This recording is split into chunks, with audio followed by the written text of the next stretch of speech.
गलत फर्जी तरीके से किसी देश की सीमा में घुसना, पहचान छिपाकर रहना, पुलिस को चकमा देना, वहां के कानून को तोड़ना, इस तरह के अपराध करने वाले लोगों को अवैध घुसपैठिए कहा जाता है।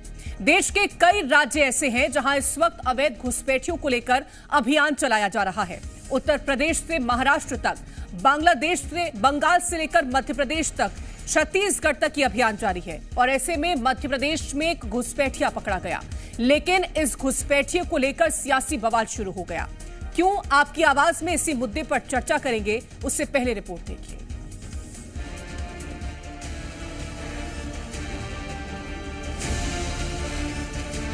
पूरे देश में अवैध घुसपैठियों की पहचान के लिए अभियान चलाए जा रहे हैं। कई राज्यों में घुसपैठियों की पहचान के लिए एसटीएफ का भी गठन किया गया है। वहीं घुसपैठियों की जानकारी देने के लिए टोल फ्री नंबर भी जारी किए जा रहे हैं। लेकिन सवाल अब खड़े होने लगते हैं जब पहचान बदलकर सालों से रह रहे घुसपैठियों का खुलासा होता है। मध्य प्रदेश में भी कुछ ऐसा ही हुआ। यहाँ राजधानी भोपाल में बांग्लादेशी नागरिक अब्दुल कलाम किन्नर नेहा बनकर रह रहा था। राजधानी भोपाल में बीते 9 सालों से बांग्लादेशी नागरिक अब्दुल कलाम नेहा बनकर रह रहा था और किन्नरों के बीच किन्नर बनकर अब्दुल कलाम नेहा नाम से रहता है और इसकी सालों तक पुलिस को भनक तक नहीं लगती।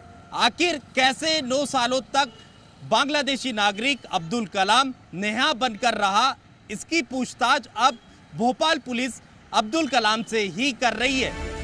भोपाल के तलैया इलाके में किन्नरों के बीच अब्दुल कलाम आराम से रह रहा था। फर्जी दस्तावेज बनाकर सालों से लोगों को धोखा दे रहा था। अब्दुल कलाम ने बांग्लादेश से कई लोगों के साथ भारत में घुसपैठ की थी। पूछताछ में अब्दुल ने पुलिस को बताया कि 10 साल की उम्र में ही बांग्लादेश से भारत आया था। कुछ साल वो मुंबई में रहा। इसके बाद करीब 8 सालों से पहचान बदलकर भोपाल में रह रहा था। ठीक मैं उसी क्षेत्र में मौजूद हूँ। यहीं पर बुधवार में जो है अब्दुल कलाम नेहा बनकर रह रहा था और किन्नर समाज के बीच जो है नेहा बनकर वो रहता था। और बताया ये जा रहा है कि वो 10 साल की उम्र में ही बांग्लादेश छोड़ दिया था। और बड़ी बात ये है कि उसने एक बड़े ग्रुप के साथ बांग्लादेश से भारत में घुसपैठ की थी और उसके बाद वो कुछ साल मुंबई में रहता है और उसके बाद वो मध्य प्रदेश आता है और राजधानी भोपाल में नेहा बनकर यहाँ पर रहता है। पहचान पत्र भी फर्जी तरीके से बनाए जाते हैं। और बड़ी बात यह है कि आखिर मध्य प्रदेश में वो कौन सा गिरोह है जो फर्जी पहचान पत्र बना रहे हैं, फर्जी दस्तावेज बना रहे हैं। अब्दुल का शारीरिक परीक्षण किया गया जिसमें वो किन्नर निकला। वहीं ये बात भी सामने आ रही है कि अब्दुल बीच में बांग्लादेश भी गया था। अब पुलिस कई एंगल से जांच कर रही है।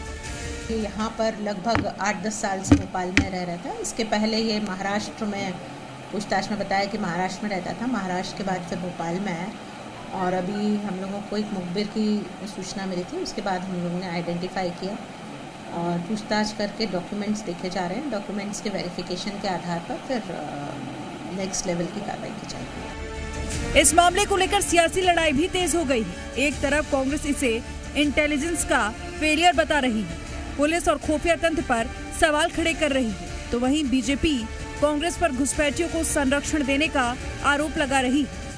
इंटेलिजेंस फेलियर का पूरा मामला है कि अब्दुल नेहा बन के बांग्लादेशी रह रहा है। ऐसे बहुत से रह रहे होंगे और एक ही नहीं कई मामलों में इंटेलिजेंस का फेलियर हो रहा है। ये सरेआम चाकूबाजी हो रही है और हिस्ट्री सीटर्स सरेआम घूम रहे हैं यहाँ पे भोपाल में, राजधानी में। कांग्रेस तो हर समय ऐसे घुसपैठियों का संरक्षण करती रही है। यदि हमारी सरकार ने बाकी राज्यों में भी ऐसे घुसपैठियों के खिलाफ कार्रवाई करने की बात की तो ये वही कांग्रेस है जिसने इस कार्रवाई का विरोध किया। और मैं सुनिश्चित करना चाहता हूं कि इस तरह से यदि कोई भी अपना भेष बदल कर रहता है तो उसको पकड़ा भी जाएगा, डिपोर्ट भी किया जाएगा और जो कार्रवाई होगी वो भी की जाएगी। पुलिस अब इस मामले में जांच कर रही है। पुलिस ये पता लगा रही है कि क्या वो यहाँ किसी संदिग्ध गतिविधि में लिप्त रहा है। क्या उसके खिलाफ भोपाल में रहते कोई आपराधिक प्रकरण दर्ज हुआ है? इसके साथ ही उसकी कॉल रिकॉर्डिंग और मोबाइल चैटिंग की भी जांच की जा रही है। हालांकि इस मामले को लेकर सियासत भी जोर पकड़ रही है। सवाल खड़े हो रहे हैं कि आखिर इतने सालों से कोई घुसपैठिया कैसे छिपा रह सकता है। अब लड़ाई संरक्षण और आरोपों पर आ गई है। ब्यूरो रिपोर्ट, जी मीडिया।